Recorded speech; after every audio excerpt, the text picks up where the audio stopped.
What's good, everybody? Welcome back to the Cloud Slayer podcast. Another Monday ramble for you guys.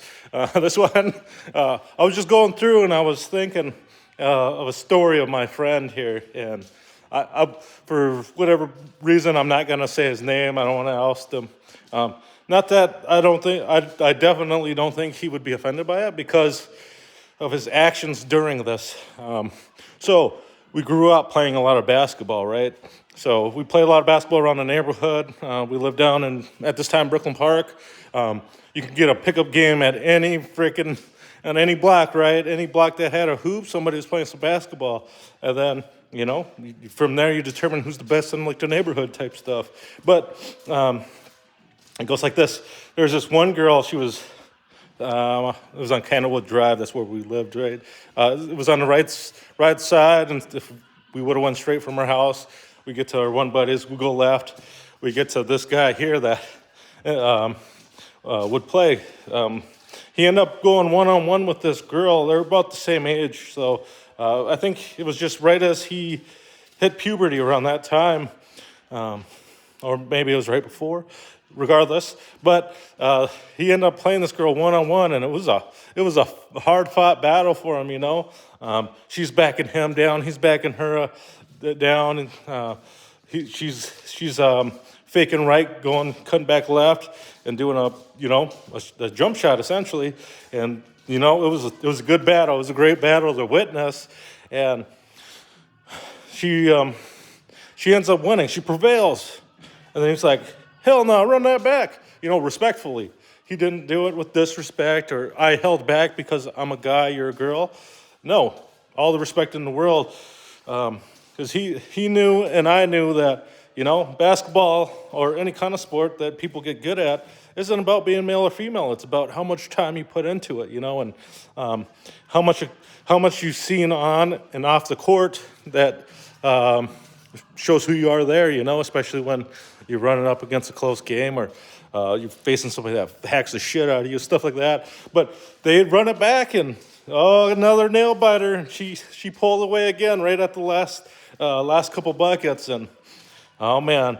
But my man, one of my best friends there, he never got mad. He was like, "Good game," sucked it up, and he learned from that. You know what I mean? And to see somebody with that type of integrity, you don't see grown men like that some days. And they can't accept losing to a girl sometimes, and is what it is, I suppose. But the moral of the thing is that he accepted his loss, and he ultimately became a better guy for that, right? And it showed how much respect he has for not only women, but also for like the game of basketball. Because, like I said, most people, they don't realize that for these people to be good, that they have to put in that time, that effort, that dedication, and stuff like that. I mean, they poop on like WNBA and stuff like that. Yeah, sure, that it's not the most entertaining stuff, and I'm sure those women probably whoop the shit out of most of those normal guys, And who was that? Amani Shumpert. He was saying that get a girl that's played with boys their whole lives and let them sit in the league for a couple of years, and bet you what, that they'll be able to keep up with them. And it just depends on who you surround yourself with and who you play basketball with. Because I think that girl was every day playing with boys and against boys and competing at a very high level. She'd go left, right, whichever way, And it doesn't. At that time, there was a lot of boys I knew couldn't go left, or if they were left-handed, they couldn't go right. It's hard to go for some people to dribble looking up, not looking at the basketball and all that jazz, right? And and then she also had a really good jump shot. So a lot of the girls you see, they can't dribble, but they can shoot the hell out of the football. Guys too, and stuff like that. So, but I wanted to bring that up because it tied perfectly in what I was thinking of, accepting those failures and moving forward. We all fail from time to time, whether it be against a man, against a woman, or just against ourselves, man. We kick our own asses sometimes too, and it's just kind of like a friendly reminder that at the end of the day, we're all human, and take your L, man, take your L, and learn how to get those W's, and the sooner you can come and to accept those things, the sooner you can move on, move on from that BS and go on to bigger and better things, because, as long as you gave it your all, you should be happy, win, lose, or draw. Yeah, that's how I feel. But when you're a spectator, and there's a lot of spectators out there, right? And they just talk shit on everybody, and it's going to happen, right? There's going to be haters, and there's going to be people that, if I was there, I would, whatever. It's like, well, the fact of the matter was, you weren't there, and you're not there. So, you know what I mean? But I'm not saying that all people that troll are not good. There can be some trolls that actually know what they're talking about and just might want to get under somebody's skin. You know what I mean? But don't let that sway you away, from having a good day, from trying to be a better person, and various things like that.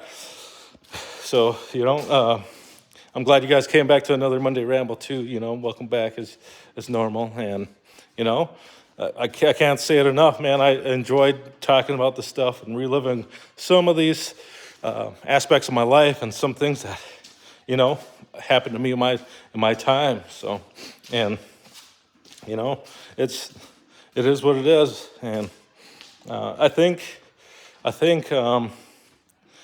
hope that going forward that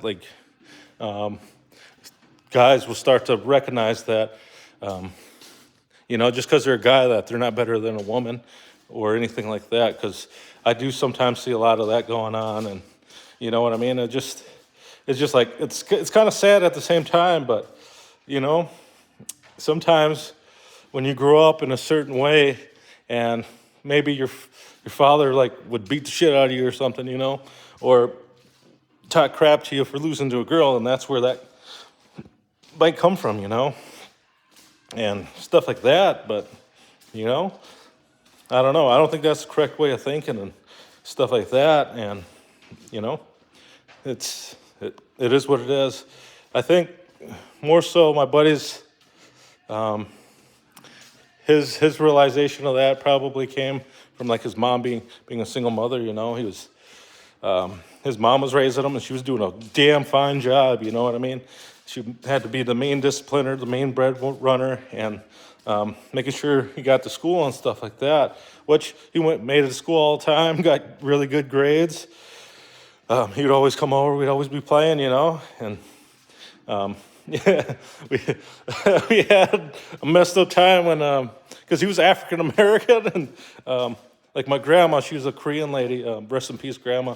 But I love my grandma, but she came off weird sometimes, right? So he spent the night with us, and frickin' next morning he was just eating a bowl of cereal, right? Regular ass bowl of cereal, and she she was like, "You cost us too much money," and then she was like, "I'm gonna go tell your parents to kick you out." My mom's like, "Don't talk to him like that. That's fucked up. That's messed up, Mom. Knock it off." Because my grandma was just up from San Francisco to visit.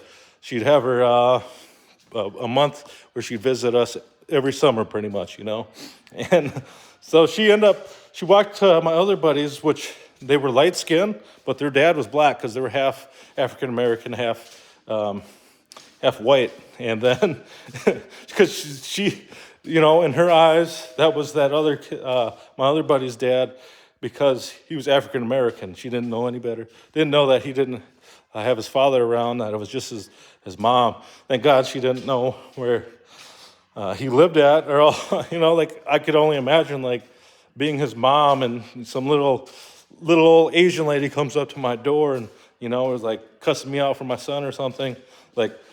If she got mad, I wouldn't blame her in a way, but that's also my grandma and stuff like that. But we went there, and she was knocking on their door, "Grandma, get out of there." We had to fucking haul out my grandma and shit. It was my dad was there, we were there, and I think, I don't know, I had to be about 13, 14 years old, I think it was it might have been right before puberty, I guess, and because I remember I was it wasn't necessarily small, but I guess I just wasn't as strong, like I couldn't really keep up with the big guys then at that time. And then it was like a few weeks later, then all of a sudden, like I'm stronger than they are, and I'm, stuff like that, because I've been playing with those guys, a lot of people against bigger people my whole life, and then you start seeing how they seem like they're slow, or maybe you just got faster, and maybe they're faster than they used to be, and you just got really fast because you're challenging yourself and persevering and going through, and you come to terms and accept those losses that you took, and they drew a blueprint for how you start to succeed in playing sports and stuff like that. I mean, I still wasn't too good at school, so I sucked at school, and this brings me into my next story of, because we had gym time, we'd have to play basketball sometimes, and we'd have to face girls too, girls on other teams. Girls they didn't really go on my team because nobody really knew that I played basketball, because when I went to this school, it was called Northview Junior High in Brooklyn Center, Minnesota, and it was predominantly African Americans, but I mean, that's besides the point. But I just didn't play basketball. I played on the playgrounds. I got shit grades, and I just didn't want to play anything. I didn't want to play organized sports. I didn't want to go to school. I just went there to get away from home and stuff like that. For me, that's all it was. I was like, I'm going to summer school anyways. I'll be here again. That was my shitty mentality, right? Because you go to summer school and then it's past you. So, but it was this one girl. I'm not friends with her, but I was in grade school with her up to this point. So this is about 8th, 9th grade, or whatever. And I'll just say her name was Mackenzie.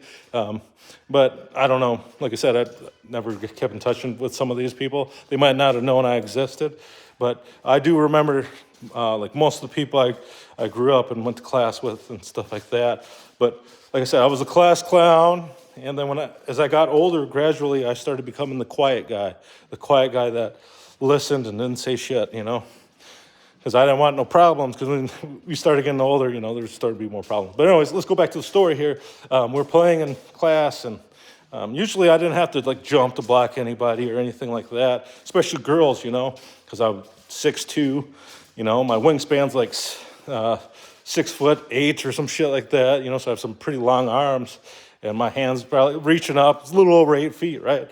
So there's contrary to popular beliefs at that time, there's not a lot of people that could hardly touch your net or even the backboard. But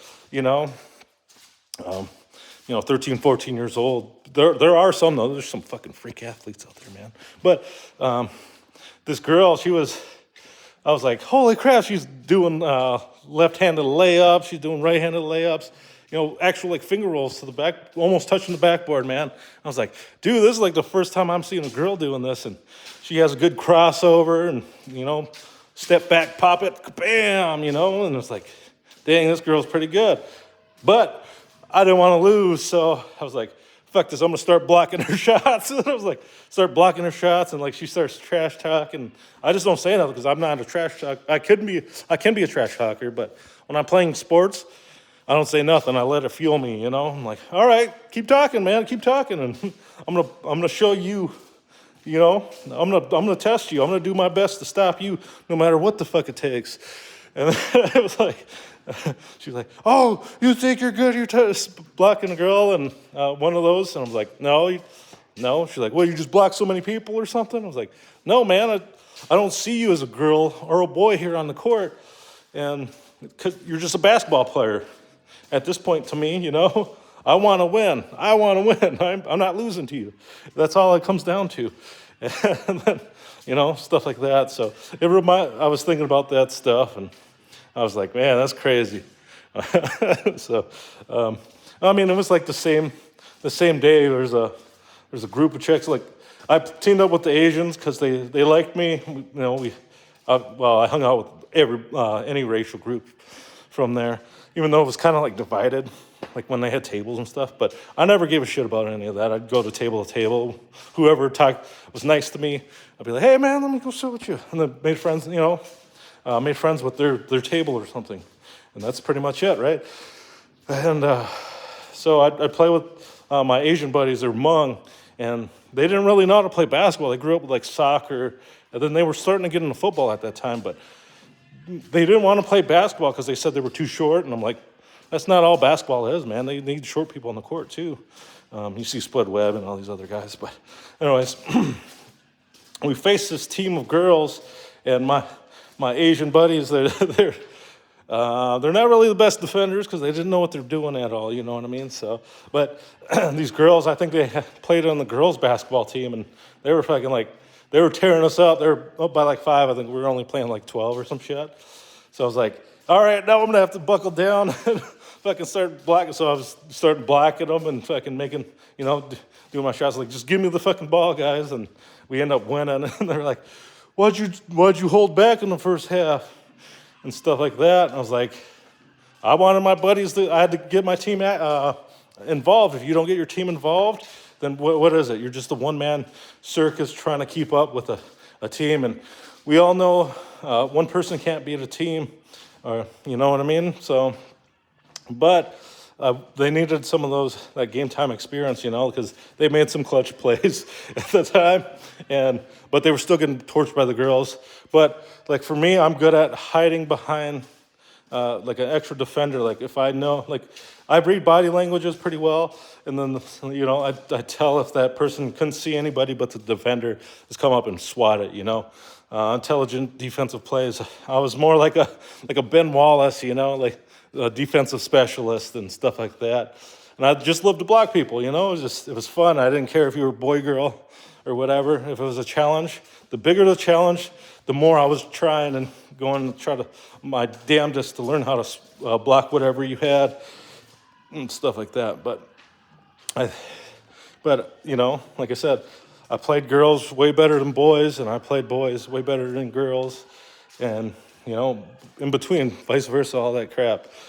That it just, to me, it came down to them working their asses off, and I just never discriminated against women playing basketball and men playing basketball. So we even had a girl play football with us on there, and she was like a lineman, and she was blocking dudes, Granted middle school. It is what it is. They wouldn't let her play in high school, I'm sure, because the guys would get way bigger and a little more physical, especially if they were like seniors, not guessing, but I'm pretty sure, not everybody's bodies develop the same type of way. So, but anyways, thank you guys for tuning in to this ramble. I hope you guys enjoyed this story. And until next time, guys, hope you guys have a great week. Peace.